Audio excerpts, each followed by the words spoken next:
Welcome to Ear Biscuits. I'm Rhett. And I'm Link. Joining this It's this week. Did at you see the how round table? I of know, dim man. lighting. I'm It's so the same every time. We still the majority of the episodes we said joining us this week.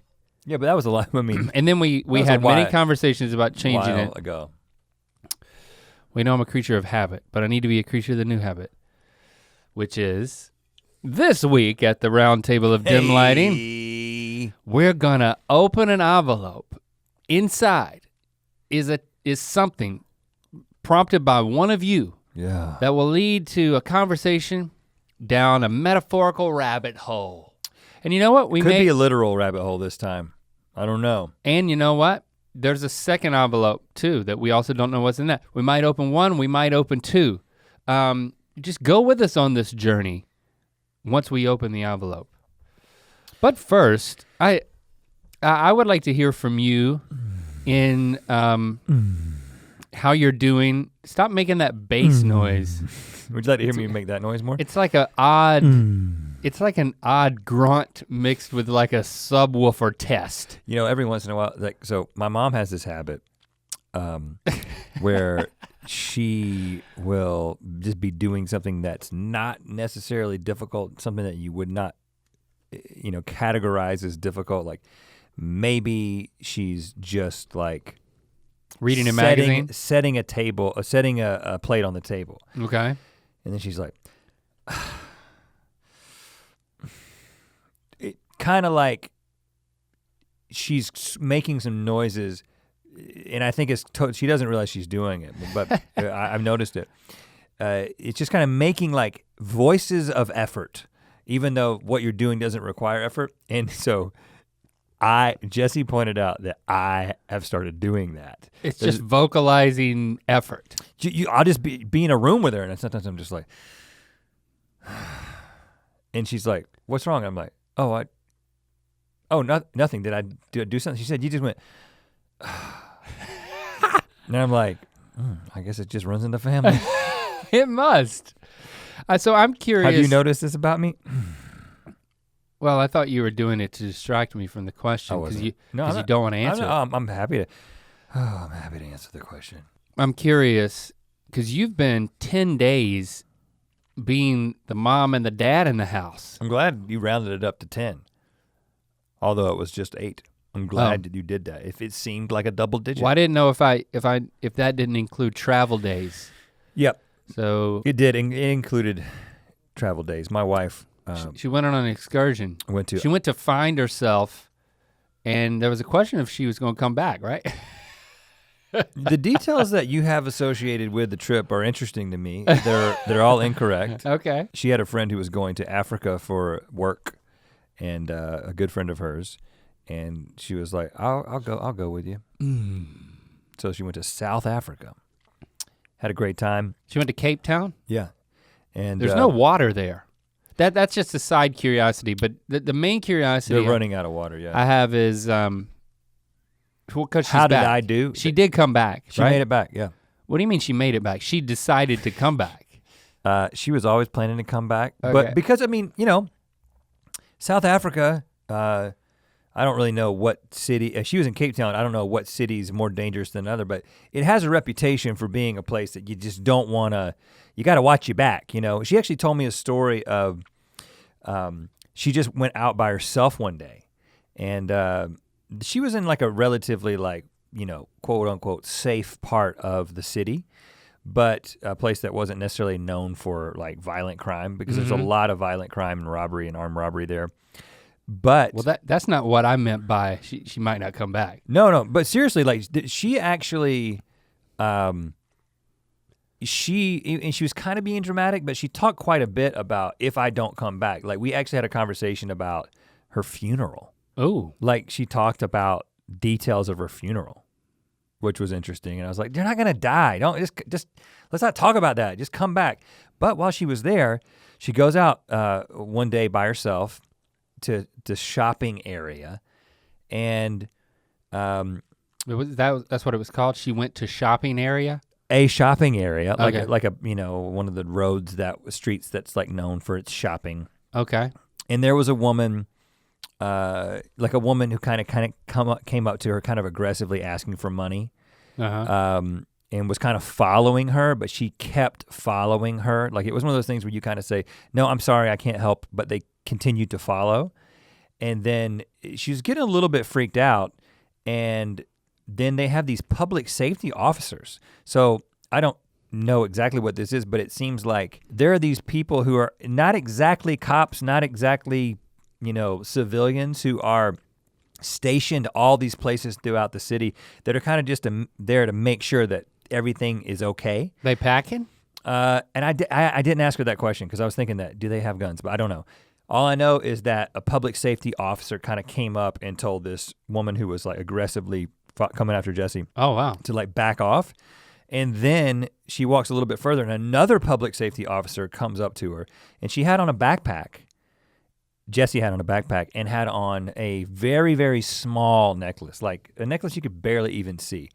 And the public safety officer was like, you need to turn your backpack around so that the pack is in the front and you need to take your chain and put it in your bag because somebody will come up and rip the chain off of your neck. Whoa. And then she was like, okay, I'm not going out by myself again. So there was some cause for concern, even though I think I just kind of minimized it, but she made it back. Yeah, it's not good for your back to carry a backpack around like that. What shouldn't really, go on the front. Really what you should do if you're gonna do that is you should wear a backpack on the front, but you should wear a dummy backpack on the back to balance it out. Yeah. And people can take the dummy backpack. It's just full of books like from the dollar store. Breakaway necklaces, perhaps? Yeah, exactly. Or I thought you were gonna say you wear the backpack forward and then you wear another shirt over it so it looks like you're like lumpy pregnant. Okay. You know how some people you're less of a target that way? Well, that's true. Maybe you're more of a target. I don't know. Anyway, thanks for asking about me. That is what you were asking, how I was doing. So I'll get back to talking about me. Let's talk about me. How about that? She had a harrowing experience on the streets of Cape Town. Let's talk about you. You had to raise your kids without her for 8 days. Now that's danger. Wow. It was pretty smooth. I'm pretty hands off. And by that I mean things like, well, first of all, the kids have quite a few activities that they are involved in. Things that they do during the week, some weeknights, and there was some sporting events on the weekend, and I took care of all that. Everybody got to where they needed to be on time and etc. But Uber? Yeah, I just put them in a Lyft. Okay. No, I carried them. I drove them. And incidentally, did you know that our friend Michael, who has the little dog, yeah, he sent the dog to William's house in a Lyft.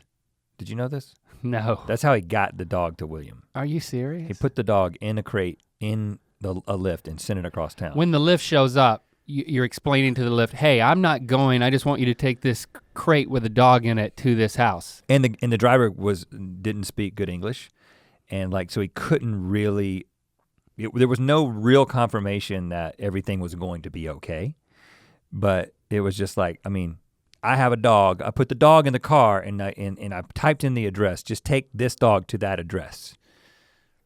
It ended up working. The dog's fine, the dog made it. I wouldn't do that with my child though. I'd probably do that with Barbara. That's crazy seeing it. Anyway. Why didn't he just ride, because he didn't want to ride across town and then ride back? I think they were in a hurry to get out of town, and it was like the last minute thing was to get the dog over. Anyway, by hands off, I mean things like. There is an Uber for kids though, by the way. There's an app, is there not, where you can put your kid in a car and it's a certified ride service. It's got like a bounce house in it or something? No, it's just a certified ball pit ride service for kids, for your children. The drivers are like, they pass like a second level of test to be like I thought safe this around existed. Children. I might just be thinking it needs to exist. Well, I have sent Locke about 2 years ago when he was like 12. He and his friend, who was a year older than him, we sent them about 5 miles in an Uber one time. And some people right now are thinking that is a horrible parenting decision. But once you ride in a couple of Ubers, I don't think so. it's nothing. I mean, and we vetted the guy, you know, like when he showed up. You looked at his stars. Well, he wasn't just highly rated, but like we had a conversation with him. And we talked about if there's if we feel anything weird at all about this driver, we're not gonna do this.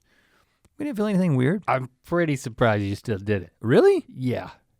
I don't know. Put a 12-year-old in an Uber? I'm a pretty like, I'm Was pretty Jesse? I'm pretty hands Was Jesse off part of that decision? Yeah, Jesse was like That surprises me. integral to the decision. Yes. Wow.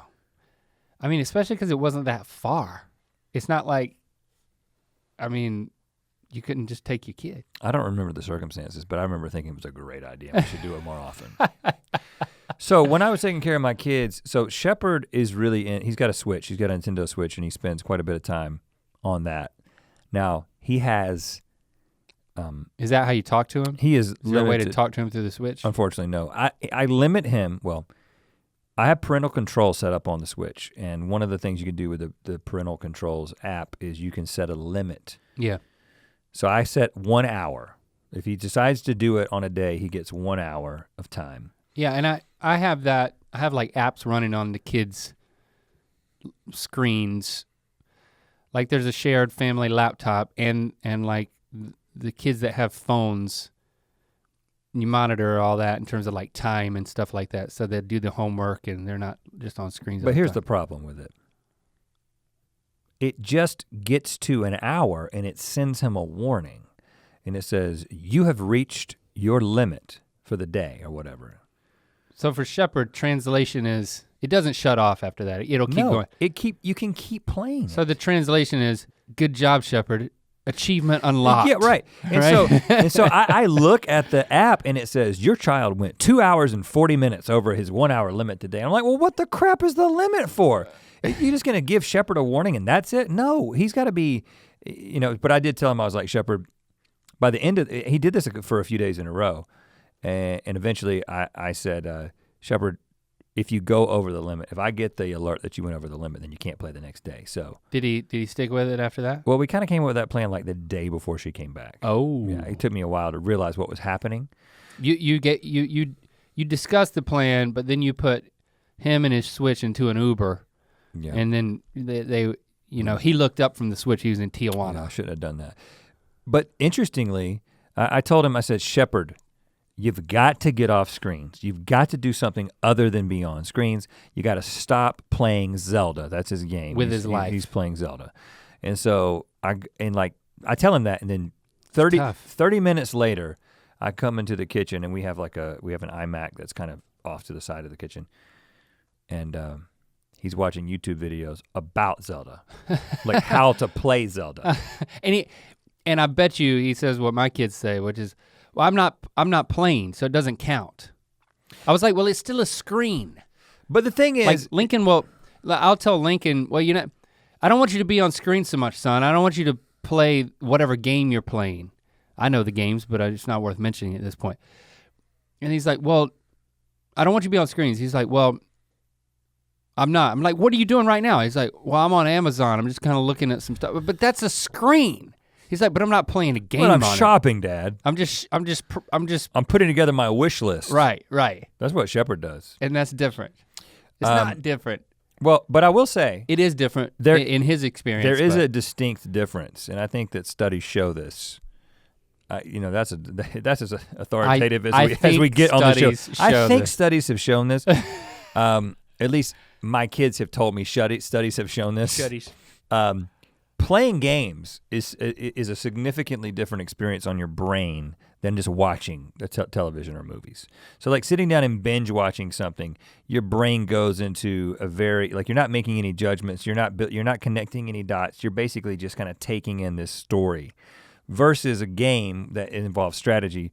So I kind of go back to that sometimes when I look at how long he's been in this game, but I think I spent a lot of time playing the original Zelda. Like I would sit up there in the extra room, we called it. I never did it. I mean, even with my namesake of time in the game, I never once played the game. Yeah, all you had to do was get Nintendo Power and you didn't even have to play. It just didn't seem We had Nintendo exciting to Power. me. They have YouTube to tell them exactly how to beat the specifics of the game. Screens is a problem. I'll say quickly, I wanted to spend some time with Lincoln. I was like, all right, we're gonna do something today. You're not gonna stay here and stay on screens just because it's Saturday morning.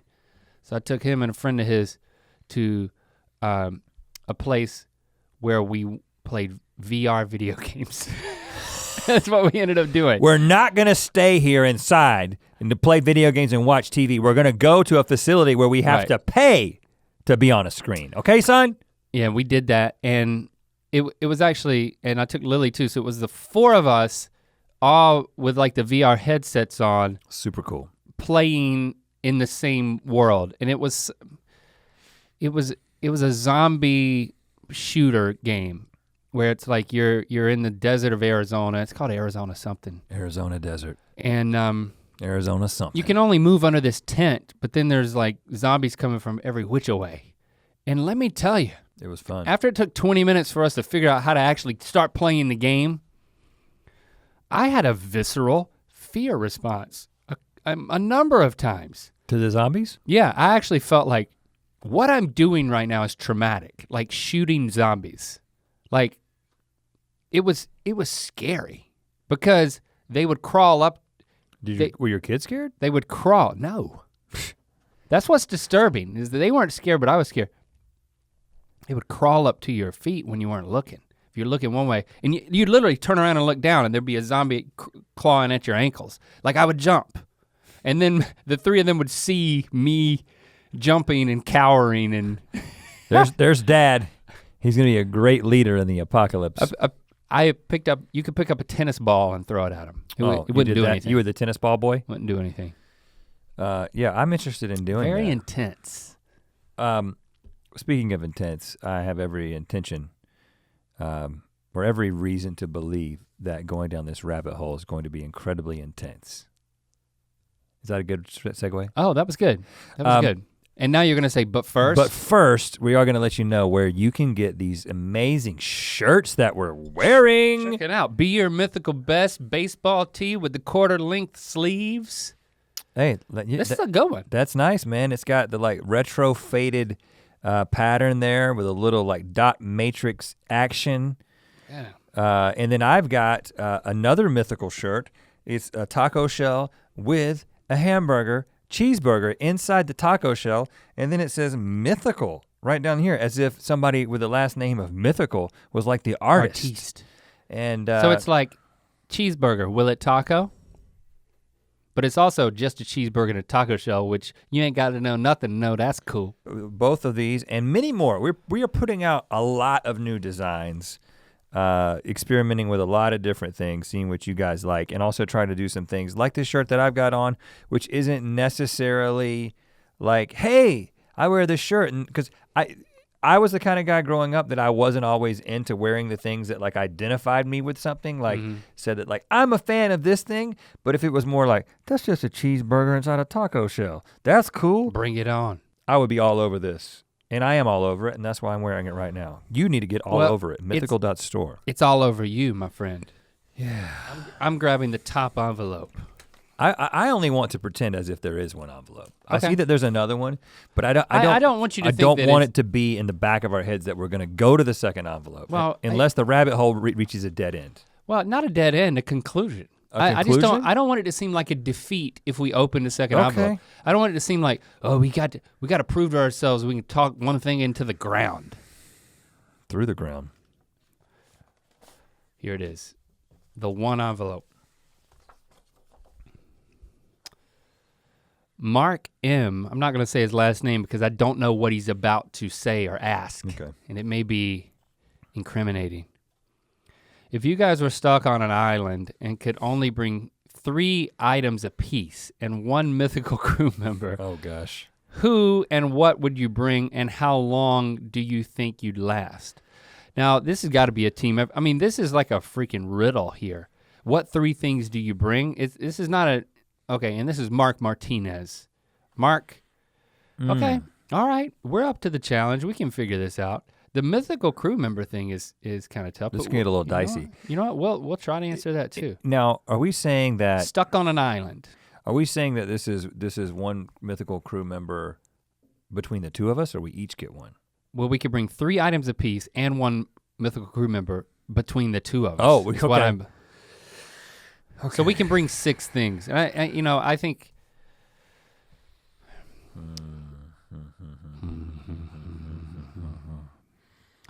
Well, yeah, I mean, you gotta. This is tough. You gotta have some. And I'm assuming this island, it's just like it's just. I don't know what the terrain is. I don't know if it's jungle. I don't know if it's desert. I don't know if it's populated. Well, that would make but the implication is there ain't nobody there. Let's just assume that it is your typical. If we were stuck on Kauai, like South. I wouldn't have to. I wouldn't probably. I'd probably bring like some toothpaste. I think the implication is this is an island where there are no people other than you. He didn't say deserted, but let's just assume that. Stuck on an island. I mean, by your definition, we are currently stuck on an island. You know what I'm saying? Every continent is ultimately an island, right? So no. Oh, that's true. So this is like there's nobody there except the person that we're going to bring and the items that we're bringing with us. Right. Oh gosh. Well, at first I'm thinking something really sharp. An axe. But then you got to have an axe. You got to have you got to have like you got to have a sharp piece of metal, and it might as well be an axe if you're going that far. I'm no as much as I would like people I'm to not think going to that do I any am, blacksmith work. I am not an expert. I only like to pretend that I am. In survival, or I like the idea of being ready for the apocalypse, but I'm actually not ready for it. You know what I mean? But I don't know if a knife or an axe is a better choice, but I have to assume that you can do most things with an axe that you can do with a knife, but there's a lot of things you can't do with a knife that you can do with an axe. Do you think that is logical? And we have to think about this together. Like if I bring an axe, you don't have to bring an axe. Or should I bring an axe and you bring a knife, and then we got all bases covered? Because you want to like cut open like the pigs that we're gonna kill, right? And like, but I gotta be. I'm glad to hear the island has pigs. Well, every island's got pigs. When was the last time somebody crash landed on an island and there wasn't like a weird boar situation? Yeah, well, some sort of animal that we can get our teeth around. I recently rewatched Castaway with my family because we were going on this family movie Tom Hanks bender. Somehow we ended up watching Sully, and then the next weekend, I think we watched, minus a few key scenes, we watched Forrest Gump as a family. Can you describe the scenes that you skipped? And then we watched something. We watched A League of Their Own, which has Tom Hanks. How much time? And then not all in one night. What was the span? How many days? This is like a bunch of Saturdays in a row. Saturday and you specifically night, Friday were like, nights. we're gonna go deep into the Tom Hanks universe. Well, what you'll find if you start to think about it, just look at my list. It's like it's all great family movies. It's great stuff. And then we watched Castaway, which was a good one. And the kids start singing things like, "Oh, now there's so many memes that make sense now." We've talked about this. That's what Locke said after Forrest Gump, man. Yeah, and Lily said the same thing, because she speaks in meme now. Right. That's all. That's the only way they can communicate. But anyway. And I know that you've been rewatching Lost with your family. So based on these two entertainment experiences alone, we should have better answers. If we're now, we've set an axe and a knife. So now we have 4 things to go. I guess a volleyball? Now for fun? Tom or for Hanks, companionship? because you talk about the whole starting a fire situation. Do you honestly think we could start fire? Yeah. Using friction? Well, no, we could start it with the butane lighter. That would be the third item that we bring. and it like, I mean, can you get, does like a huge freaking butane refill count as part of the item? I think what we gotta do is we gotta get now first of all, I do think that while we do have a fire with the butane lighter, we also need to be learning how to start a friction fire. But I think you gotta approach this in two different ways. Right. One side of the problem is we have a fire that never stops. You know, like you've heard about this. Oh, like a pilot light? Well, I seem to remember that in some cultures that I've read about in the past, that it was like someone's job to always have the fire going. Like you always have a fire going. It's not that hard to start a fire, is it? That well, you don't want it oh my gosh, this thing has to be an eternal flame. Well, no, you want the fire burning at night as a signal because we don't want to be there forever. And you want it burning during the day, so you just don't want it to get too cold. But then we're teaching each other, not teaching each other, but we're trying out to learn. We're trying based on everything we've seen in movies to learn how to do the friction fire. So eventually, the butane lighter is just a backup for rainy days. Could we have an internet connection that like is the new version? Like a hotspot is the fourth item. Like we had access to the internet, but we didn't have any. But somehow. This is almost like a Black Mirror meets Lost situation where we couldn't gain rescue via the internet, but we could access it just like any normal person. I think that would be. I think that's what I'm gonna highly frustrating. No, because you got to bring a Wi-Fi. That's first of all, as realistic as this situation is. Right. That's all. That you're really. I think you're breaking the question apart. Because we can't have the internet. We can't have a functioning internet because now you're talking about we got electricity. Then I was just trying to hack the system, but yeah.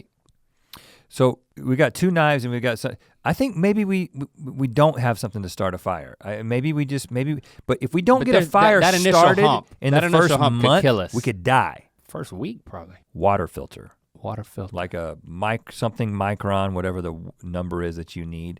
Like remember that time that we went on a camping trip with roommate Tim. And he brought a water filter. And Tim is the college roommate of ours that he's the reason why the rat lived in the couch. He's the one that we say that he was always messy. We just give him such a hard time and we believe that he deserves it. He's the guy he was a chem major. And when we went hiking, we went to Linville Gorge one time and he insisted on wearing his steel-toed boots. Yeah. And then he got so much chafing and blisters from these boots that he literally started hiking in socks. Yeah. You remember that? Yeah. What a nut. And then because I think at the point where it wasn't like at the heel or anything, it was at the point where the steel toe stopped and it became regular leather. Something about that juncture in the shoe transition zone got very painful for him. And he just kept getting further and further behind. We would stop and wait for him and then all of a sudden we realized he's holding his boots. He's hiking in socks. Yeah. And then we're like mumbling to ourselves, it's like, don't say anything to him, he's upset. You don't want to have somebody that's that down on it. It's like having somebody with like a broken hip hiking with you. So you're saying that we're not bringing Tim. He's not a Mythical crew member. No, I haven't even gotten to what I remembered, which was he's a chem major. And like he said, another time that we went camping, we get to our first campsite and all of a sudden he breaks out all this tubing. You remember this? Yeah, yeah. He breaks out all this tubing. We're like, Tim, what? We have plenty of water. What is this tubing? What are you making? Yeah, the car is right there. I'm making a water filter. It had charcoal in it. Yeah, it was a whole filtration system that he like built from scratch. And he got the water from the creek and we drank it. I don't recall personally drinking his water. I drank it. I trusted him. You trusted him? He have made a mistake. He was a chem major. He was not a chemist. He was studying it. He had a water filter. It's not that advanced. It's not that. He had a lot to say about it. Advance of a technology. Yeah, but he was also hiking in socks. I mean, at some point. I'd forgotten about that. but I'm thinking about the initial, like, because obviously we're talking like a life straw? We need to figure out a way to have like a sustainable water source. We need to find fresh water. We need to use the fire that we're gonna learn how to start with just friction to like sanitize the water. But there's a learning curve to all that, you know. So we gotta have. To me, it's less about thinking about all the things that are gonna work long-term, because people might be like, guys, why are you using butane lighters and water filters? Is because we gotta make it 6 to 8 weeks just to get our bearings to develop a civilization. I'll tell you something else you need. And I think I learned this from the time I used to spend with Bear Grylls on television. Oh, on television. You gotta keep spirits up. You've got to actually believe you're gonna make it. That Does this translate into who we would bring with us? I don't know yet. An item. I'm putting out there that this is the most overlooked and possibly the most important thing is just a positive outlook, a confident assertion of survival that very quickly, I think, means we need some form of entertainment. You gotta have something besides tic-tac-toe in the sand with your toe. Like a bocce ball set? Like a bocce ball set. Because here's the analogy. I was telling somebody this yesterday.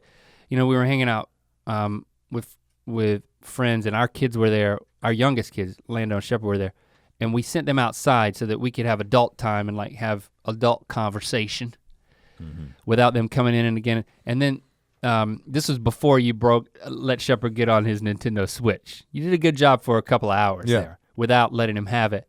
Him and Lando were out there fighting over the dog that took the Uber, by the way. Right. And then after they got tired of the dog, they were given a little trampoline. Yeah. And then they started fighting over who was gonna be on the trampoline because there wasn't enough room for both of them at the same time. And then all of a sudden Lando comes in with a piece of the trampoline that they had sprung off of it.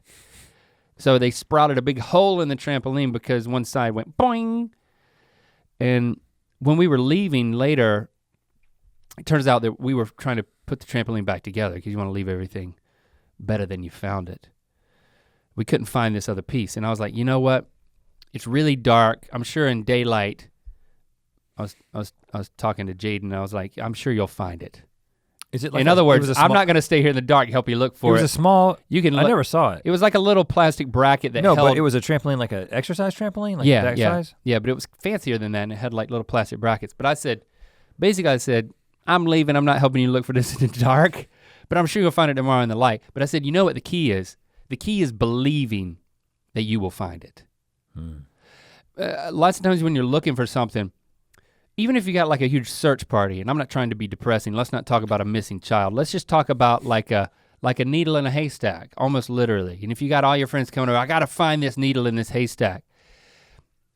There's usually one person in the back of their mind that's like, I'm picturing the moment when I do find this needle. I hold it up and I'm like, I'm not gonna be triumphant, I'm just gonna be like, hey guys, check out what I found.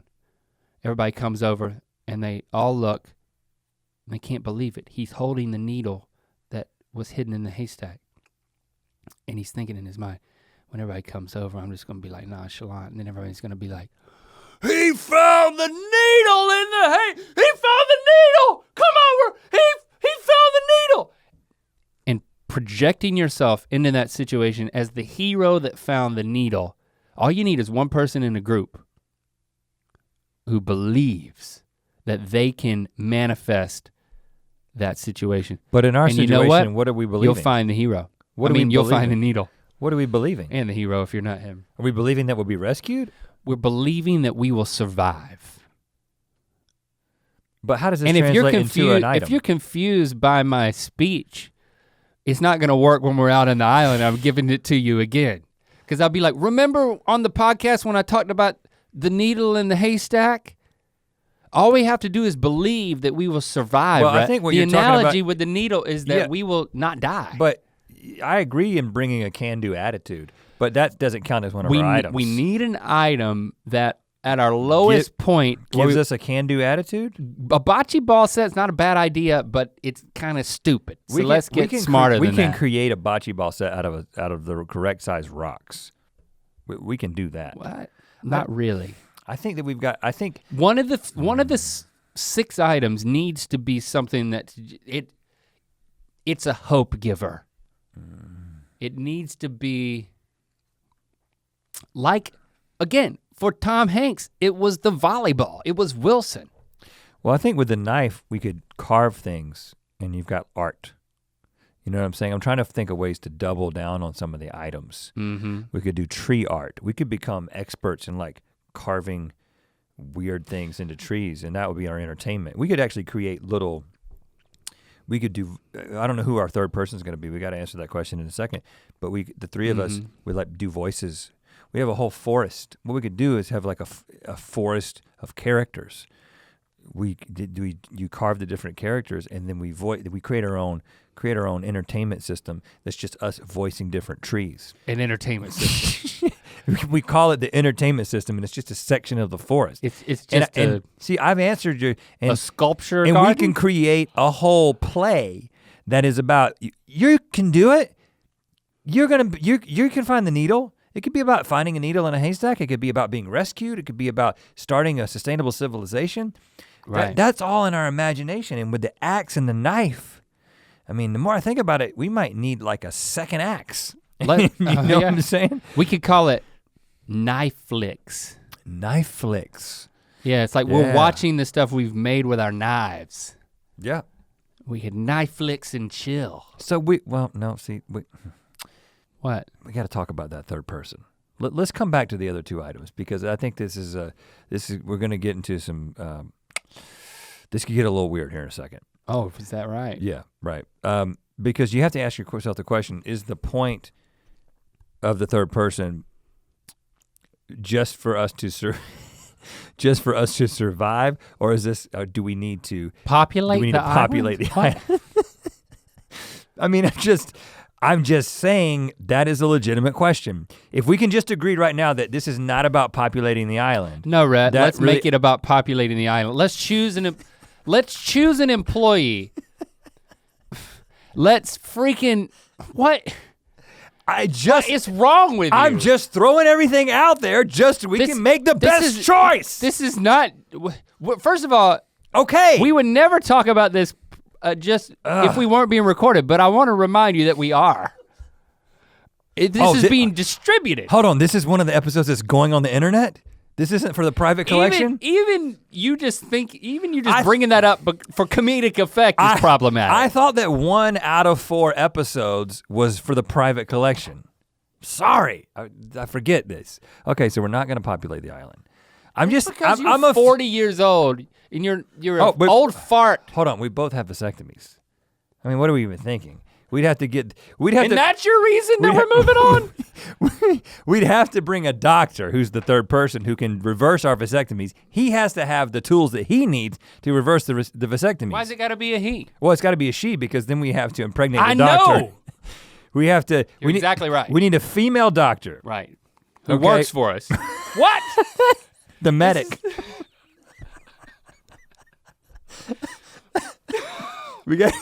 I'm sorry. Listen, I'm just trying to be practical. Gosh, you're the one who made it awkward. It's not Mars. We're not starting a civilization. We're just coasting the rest of our lives. This is a theater. And we're bringing along somebody who's gonna help us survive. Okay, then and boost morale. Okay, all right. You know what? Any mythical employee would be a great addition to our squad. But we have to pick one. And I think we got to go with somebody who not only boosts morale, but is like more capable than we are. I mean, I think we're in like Morgan territory, honestly. You know what I'm saying? I think. Yeah. He's not gonna die anytime soon. He can solve a lot of different problems. He's quiet too. He's not annoying Last thing we need is another talker. Yeah, he's not annoying. He's just a guy that while we're sitting around carving the entertainment system. He's thinking. He's coming up with things. You know what I'm saying? And so I think Morgan. The good thing about Morgan is, he cannot get pregnant. I know that. He gently redirects me constantly, especially when it comes to safety. Like he's got a way about himself and he doesn't complain.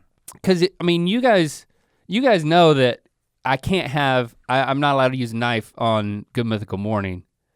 But Morgan is always, you'd think that Chase would be the one who was like constantly nervous, and he's only nervous when I have darts.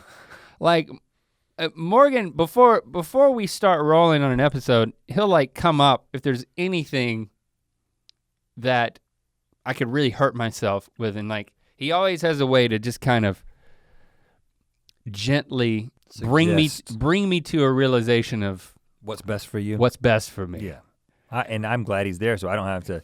Morgan is my father figure in a more direct way. He can be both of our dad. Yeah, he can be a dad sometimes. What is Morgan? That's what Morgan is to me. What is Morgan to you? He's the guy that says things to you so I don't have to. Yeah. Right, he's a mediator. Now, okay, so we know what would be great about Morgan. He's got a can-do attitude, and he does.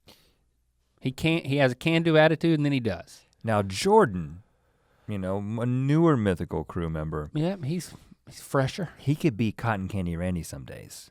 And Cotton Candy Randy is, we've already established, is one of my favorite people. So it's two guys in one. Yeah, and he also can be Sexy Fireman. He did that one time. Right. And I'm sure he can probably invent new characters too. I don't know how capable he is. He's like from Orange County. He probably is not, good with an axe. Yeah. He's good with flip-flops, I bet. Yep, right. But he's definitely, in terms of the morale boosting, I think we can handle that. You don't think we need Cotton Candy Randy? No, he doesn't like me. He likes me. He Right. likes me more. Yeah. So it was kind of a selfish choice but on your part. Okay, that could be something else. So Morgan's coming, he's got a crate full of good stuff, because he can bring whatever he wants. Oh, really? No, he can't bring what he wants. So right now we've got a knife and an axe. You may think that's excessive in the whole metal tool category. Do we need like a fishing rod? Or a net? Net. A net. If we got a knife and an axe, a butane lighter, a water filter, and a net. What is that? Are we down to that's 5? That's 5. Only if you're on board with this, with a net. Net's a good idea because a fish. And we can catch people as well. You can catch all kinds of things with a net. So if Morgan gets out of There's people swimming by the island? If there's like I don't know, if there's the others, speaking of Lost. But let's just assume there are other people. But you can also use a net as like a structure system for the tarp that we'll need to put over top of it. Or forget the tarp, because we only have one more thing. We're just gonna put fronds. We're gonna put fronds over the net. And that's gonna be our idea for making shelter at first, until we realize that we can't fish with the net when it's our hut. And I've got what I think is the best possible item for the 6th item. Can I guess what it is by asking yes or no questions? I think I just need to tell you. Is it a packaged product? It's a yacht. Oh, it's a yacht. Well, that kind of spoiled my gamemanship there. See, with this type of attitude, our morale's gonna sink real quick. No! I instigate a game and you're like, well, spoiler alert, it's a yacht. It's a yacht. I could have said that first. Yacht, the gas guzzler. How much gas? We only have it's a yacht full of gas. Ooh, that's a quandary right there. It's a yacht full. So a yacht that we never want to use. No, it's a yacht we leave the island with. We don't even have to have this mental exercise, because we just take our yacht and go back to civilization. Do we have enough gas to get there? Yeah. Yeah. So I think we just solved it. I think we did. It's kind of an easy question. Morgan's there. He can probably drive a boat.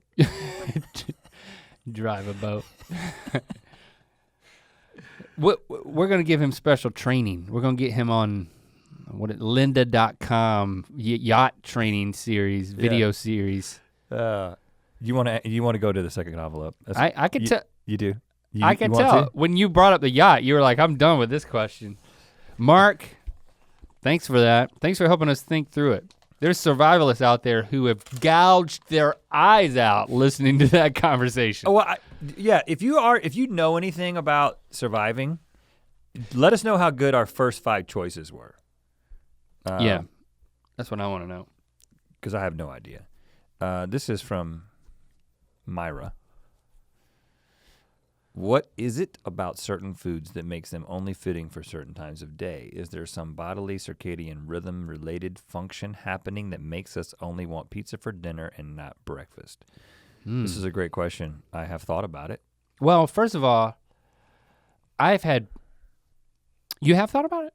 I have asked myself the question before, why is it that we limit ourselves to these items for breakfast? Well, maybe this isn't the right way to do it, but instinctively I just want to point out the outliers that like I've eaten cold pizza for a late breakfast. So brunch maybe doesn't count.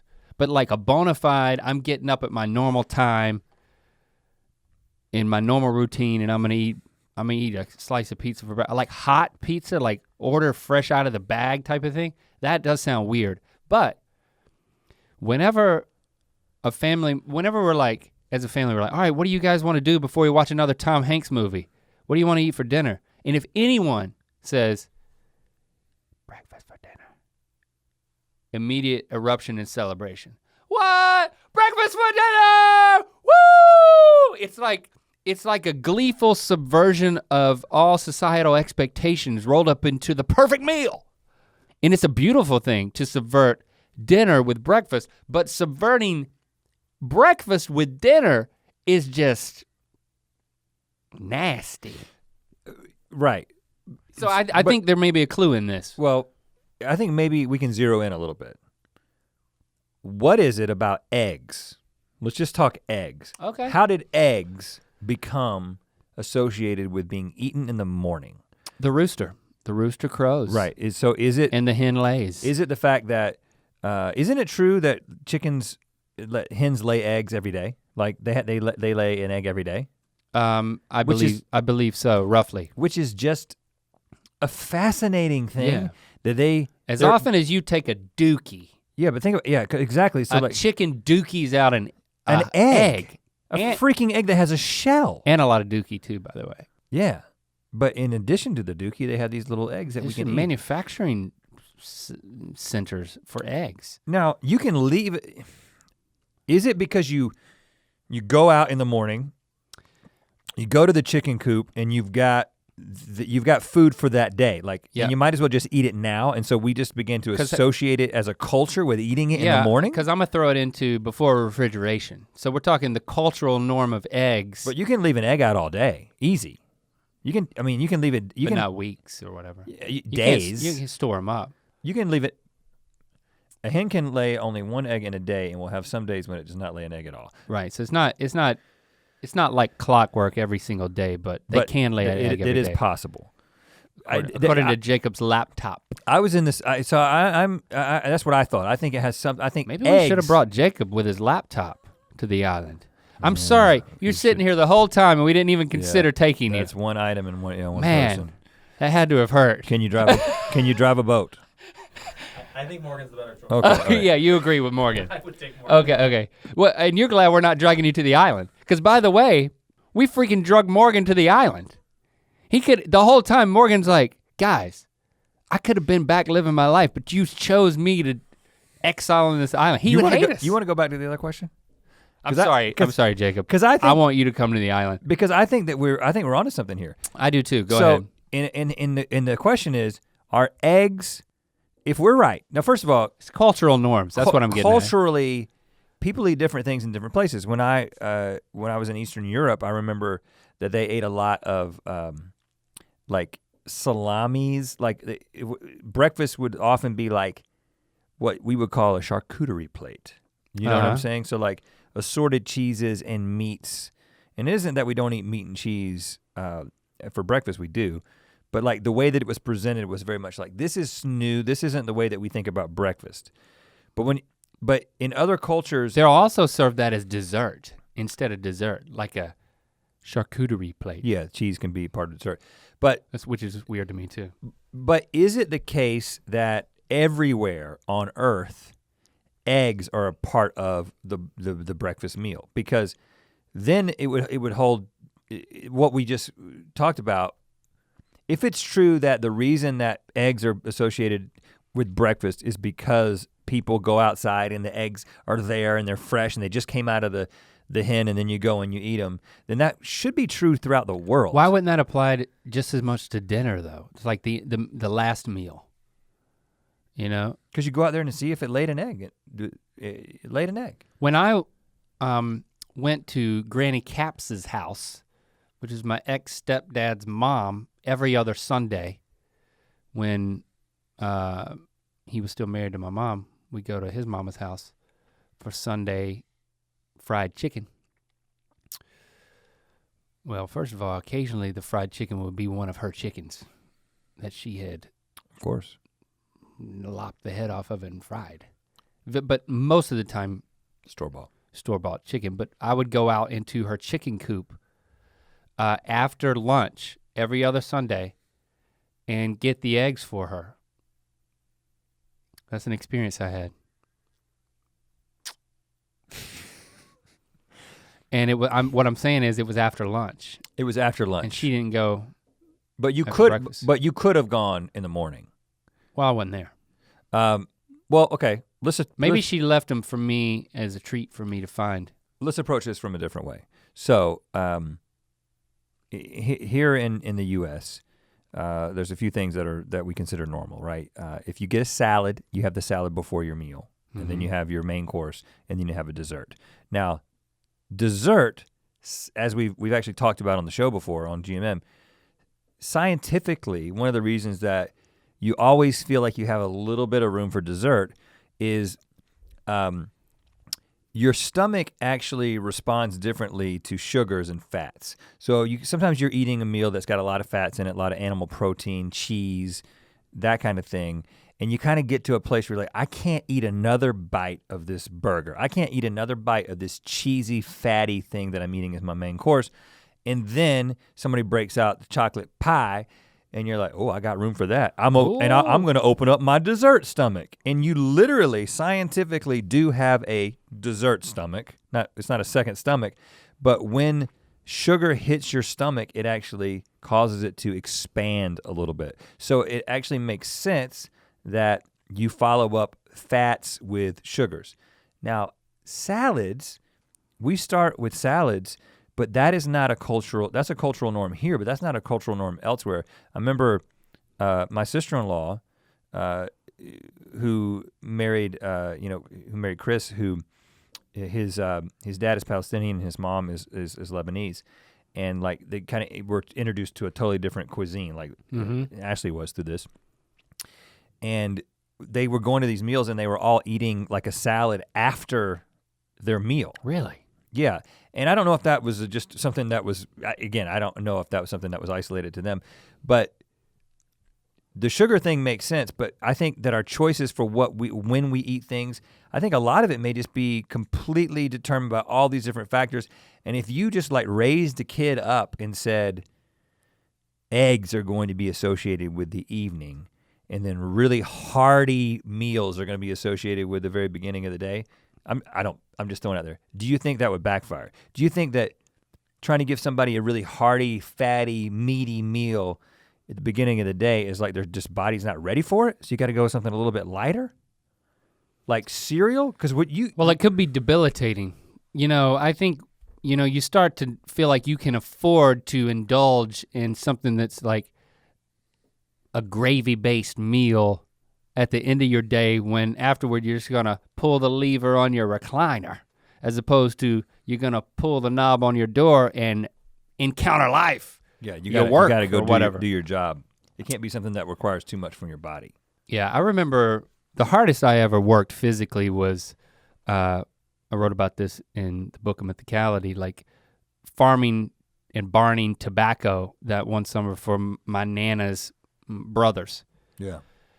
And my Aunt Frances made the meanest biscuits, man, and all this stuff. And so we go back to her house for lunch every day, and they would have the heaviest lunch. I'm talking like fried burgers and biscuits and gravy and all types of stuff like that, just heavy stuff. And after a week or two of that, it's like I just couldn't. I learned that I couldn't handle it. Like I would eat it and then I would fall asleep because he would watch Uncle Ross would watch the we'd eat and then he'd watch the news and the weather. The You know, a farmer. Middle of the day news. Yep, farmer always watching the news, always watching the weather. And I would like conk out on the floor. And then they'd have to scrape me up like scraping gum off the pavement. It was horrible. So you learn your lesson. So then, breakfast is the most important meal of the day is what they say, right? But just having a little sugary cereal thing is not gonna cut it. I try not to let my kids have that. So I think But why is one, there's a middle ground, right? why if you put, this is a fascinating question because why if I put pork sausage on a biscuit, I call that breakfast. But if I put beef patty on a piece of bread, that's lunch. And Carl's Jr. they try to slip in their burgers into breakfast on their biscuits or They sandwiches. slip in the burgers? Yes.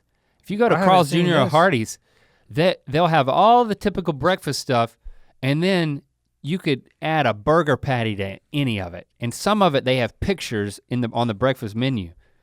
Like they are really throwing everything at it. But and that's crazy. to when me. you isolate it down to something as simple as whether or not it's ground pork with Right. spices versus ground Ground beef beef. without spices, why is there a point around 10:30, 11 a.m.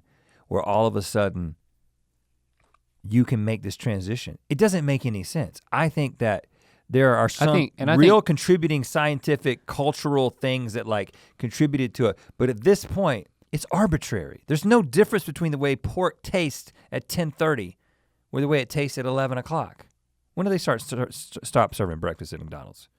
Well, they serve it all day now, right? They serve it all day because traditionally, when do they stop? Because now 10 it's o'clock? a treat. And people got really excited about it.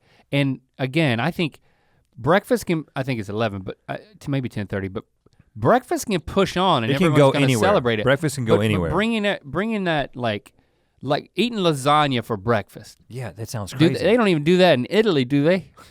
I don't think they eat lasagna in Italy. I think we do. That's a Well, that's a shame. Probably a completely American. Yeah, probably No. is. Chicken lo mein for breakfast. Dumplings.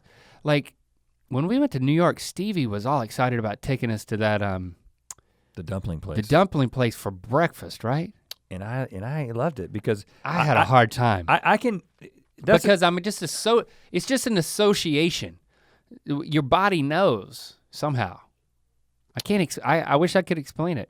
I mean, Mira. the funny thing is I feel like I could just wake up and eat a giant burger. And the only reason I don't is because I don't want to be judged. But if it was just me, if it was Shame-based, me huh? and you and Morgan on an island, Right? and the one thing we brought was like burger machine, that was the sixth thing. It wasn't a yacht, it was just a machine that every time you opened it, there was a new burger. That would be cool, first of all. But second of all, I would open that machine up every morning. You probably would too, because it would have a burger in it. It would be better than anything we could find and kill. But That doesn't help us then in getting into this answer. But the only reason I don't order dinner for breakfast is because A, it's not served often, and B, I just, I feel like I'm gonna be judged. But I think if you look at cultural norms across cultures, Mira, you'll find that it varies so much that it has to lead us to conclude that it's all just regional habits, nothing more, nothing less. I'm sure if we And I think we can trace those regional habits to like, okay, it might be when the chickens lay their eggs or when you're expected to do certain things in different places, but it's all a construct. Of course, you could also That's my answer. You could also just Google this question, and you'd probably get a more educated answer. But it wouldn't be as fun. That wouldn't be fun, right? The point is not to know. The point is to act like you know. To just have a conjecturation about it. Yeah, just have a conversation. Don't worry about facts. We went through two of them, but I would kill for some pancakes at this point. Not too late. It's about dinner time for us. I'm gonna leave here and I'm gonna eat something. Pancakes, huh? I'm not hungry because we had a late lunch today. I didn't eat any of it. Oh, you didn't eat any of it? No, I didn't. Yeah. I made a mistake. I think I ended up eating lunch at like 4:30. Woo, that's bad. And so I'm gonna get home, and if sometimes we do takeout, sometimes we, do some kind of prepared meal, and then sometimes Jesse will just make something. Sometimes I make something, but if she's like worked on something and she was kind of excited about me trying it, I'm put into this situation where either I just don't tell her that I ate at 4:30 and I just eat it and tell her that it's great. Oh yeah. Or I get there and I'm like, I'm not that hungry. We had a really late lunch. I need you to help me with this decision. What should I say? Should I fake it? Absolutely fake it, because what's the worst that could happen? Or she could listen back to this. You eat a lot of food. She could listen to this. For the first time ever. But it probably won't be as much of a disappointment. If she listens to this and I'll be like, she'll be like, oh, when you came home and you ate that food, you said you enjoyed it, but now I know that you weren't hungry. I think it's more important that at the time she felt affirmed. Well, I think the most important thing is that I elected not to eat my lunch so that I could enjoy whatever plans we have for dinner as a family tonight. That's much more important than me eating earlier. And as long as my family takes that away, then I'm golden. But is that really why you didn't choose to eat? Oh, absolutely. You didn't choose to eat because we had already eaten a bunch of crap on the show, which is also the True, case. yeah. But the stuff that we ate on the show was so not sustaining. It was never just is. so. We eat a lot of crap on the show. Yeah, show days, man. Speaking of which, yeah, I mean, we eat a lot of non-breakfast food on the show for breakfast. That's why I'm like, breakfast of champions. I say that a lot because it's really difficult. We have to get in a lunch or dinner mindset with all the stuff we eat in the show, which is most all the time shot closest to the breakfast meal. Right. So again, we've trained ourselves to enjoy all types of things. You can too, Mira. Thank you for your questions. Thank you for coming down the rabbit hole with us. Thank you for joining us for another episode of Ear Biscuits. The rabbit had 2 holes today. Yep. Awesome.